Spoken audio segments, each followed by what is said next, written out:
Deməli, fe'ldən fe'l düzəldən şəkilçilərdən bir neçə dənə şəkilçi var ki, bunu diqqətlə getirməliyik. Birincisi olacaq ır-ir şəkilçisi. Bu ır-ir şəkilçisi sizin qarşınıza həm qrammatik, həm də leksik şəkilçi kimi düşəcək. Hansı hallarda düşür? Məsələn, qrammatik olanda indiki zamanın şəkilçisidir. Leksik olanda da zaten fe'ldən fe'l düzəldən şəkilçisidir. Bəs yaxşı, bunu necə tapım? Nə bilim ki, leksikdir yoxsa qrammatikdir. Ən rahat yolu magmaq şəkilçisidir yenə. Əgər magmaqı qoşa bilirsənsə, ondan sonraya leksikdir, qoşa bilmirsənsə qrammatik. Bura, məsələn, biz magmaqı qoşa bilmərik. Amma bura nə edirik? Qoşa bilirik. Gəlin baxaq. Tutaq ki, deyirəm ki, gəlir. O gəlir, məsələn, dostum gəlir olsun. Dostum gəlir məş deyə bilərsiniz. Deyəməz. Nə oldu? Qrammatik. İndiki zaman oldu, düzdür. Sonra məsələn deyirəm ki, keçir sözü. Nə ola bilər? Açarı keçirdim. Açarı keçirdim. İndi gəlin baxaq.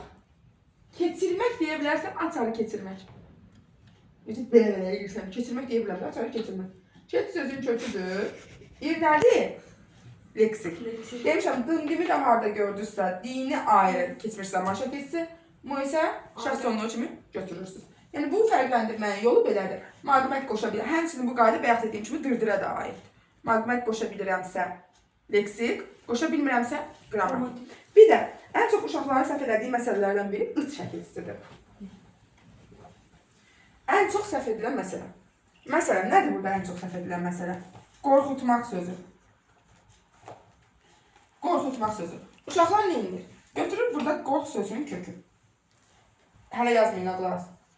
U-nu ayrı leksik şəkilçisi, T-ni ayrı leksik şəkilçisi, magmaqı qrammatik götürür. Deyir ki, ay müəllim, qorxu sözü var da dilimizdə. Ona görə U-nu ayırdım, T-ni ayırdım. Onda da deyirik ki, mən bu ıt-iti harada gördüm? Fe'ldən fe'l düzəldən şəkilçilərdə. Deməli, bu ıt-üt hara qoşulmalıdır? Fe'lə. Qorxu fe'ldir, isimdir. İsmə qoşula bilməz axı, düzdür. Qoşula bilmirsə, mən avtomatik bunu burada belə qəşək silirəm və deyəyəm ki, burada ut şəkilçisi qorxmaq fe'linə qoşulubdur.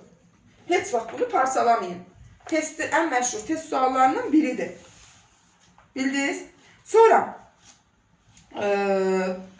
bir də bu var. Turşutmaq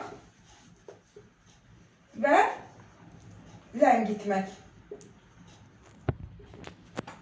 Bu neyinlər? Yenə, müəllim, turş sözün kökü, turşu, tırmaq götürürlər. Mən də biləm, turşu nədir? Fe'l deyil də, düzdür. Nə edirəm artıq?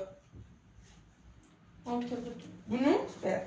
Sonra, ləng sözün kökü. Aha, ləngitmək formasında olacaq. Yaxşı.